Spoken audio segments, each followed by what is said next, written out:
欢迎收听今天的臭豆腐不臭，我是温蒂。今天早上滑手机的时候，看到台湾的一家披萨连锁店推出了一款香菜肉羹披萨。还有要问一下，不知道有没有意大利朋友在听我的节目？如果听到这个消息，你们大概会抓狂吧？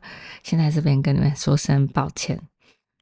贴文下方的留言也很有趣哦，就有网友开玩笑在下面说，与其让外国朋友挑战臭豆腐，不如让他们直接试试这款香菜披萨，这才是终极台湾美食挑战。还有人笑称这根本是香菜邪教的杰作。看到这个消息，就让我觉得台湾餐饮业的创意真是既搞笑又有点荒唐。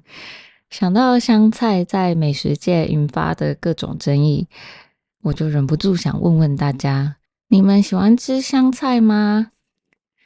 香菜是台湾料理中重要的一部分，它的作用不仅仅是装饰，还是提味的关键配角。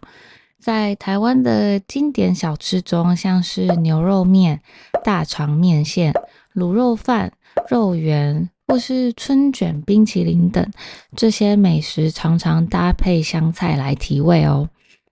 而提到香菜，就不得不提到它的主要种植地彰化。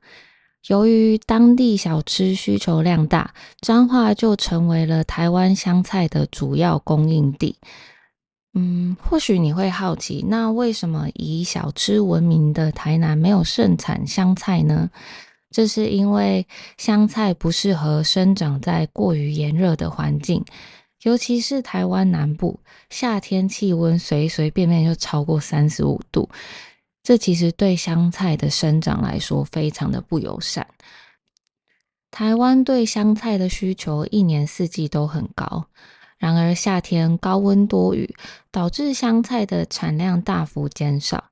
相反的，冬天则是香菜的丰收期。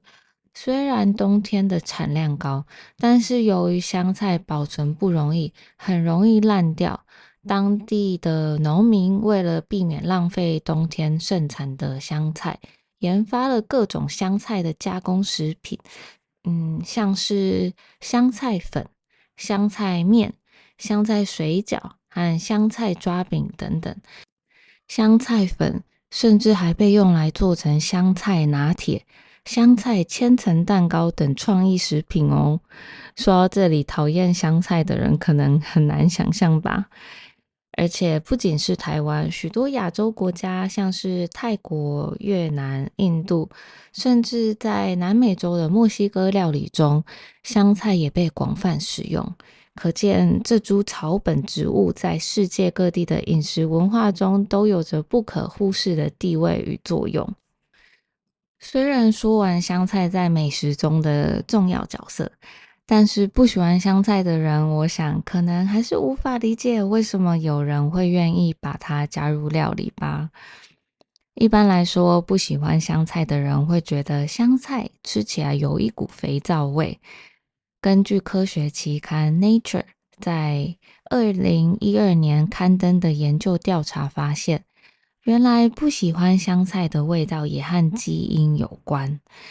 人体中的嗅觉基因 OR6A2 会产生一种对醛类化学物质非常敏感的受体，而这些醛类化学物质是香菜味道的部分来源。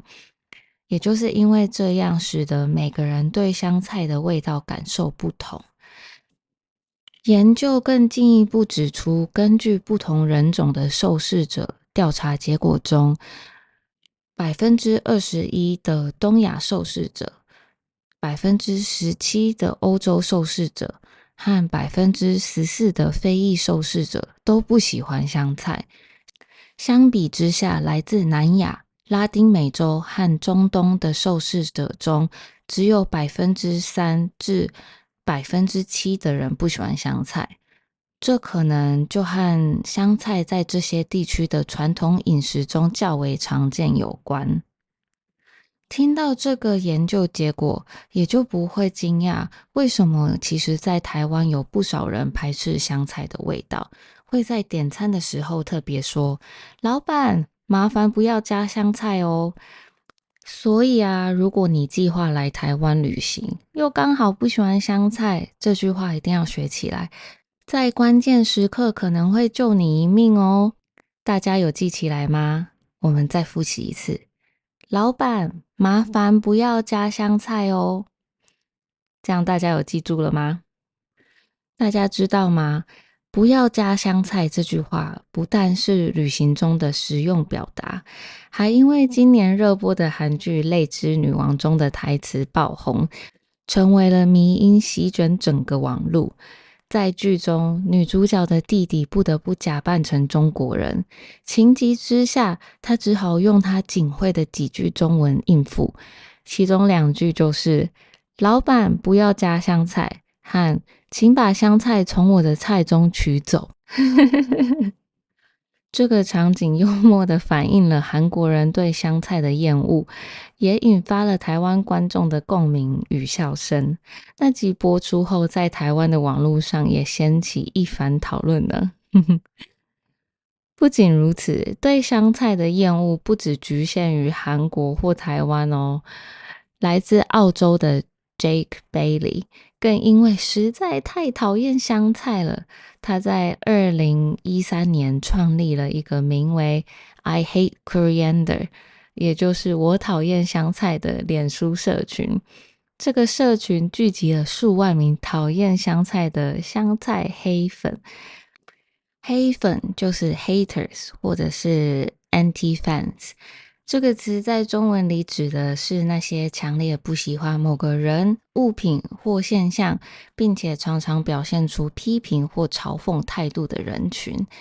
那这些香菜黑粉就在社群里分享各种黑特香菜的迷因，互相以此为乐。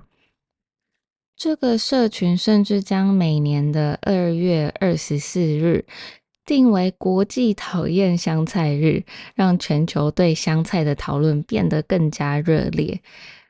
他们还推出一系列的我讨厌香菜商品，让讨厌香菜变成了一种潮流。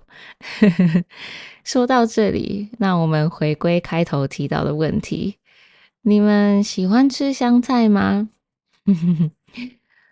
我的话，我非常喜欢，是在吃小吃的时候加满香菜，会觉得特别幸福的那种程度。希望讨厌香菜的听众们不要因此对我失望哦。收听这集的你们，不论是喜欢还是讨厌香菜，我都希望大家喜欢今天的内容。好，除了香菜之外，还有什么是你们无法接受的食物吗？欢迎大家留言分享哦。好，今天的臭豆腐不臭就到这里结束啦。我是温蒂，祝你们有个美好的一天，拜拜。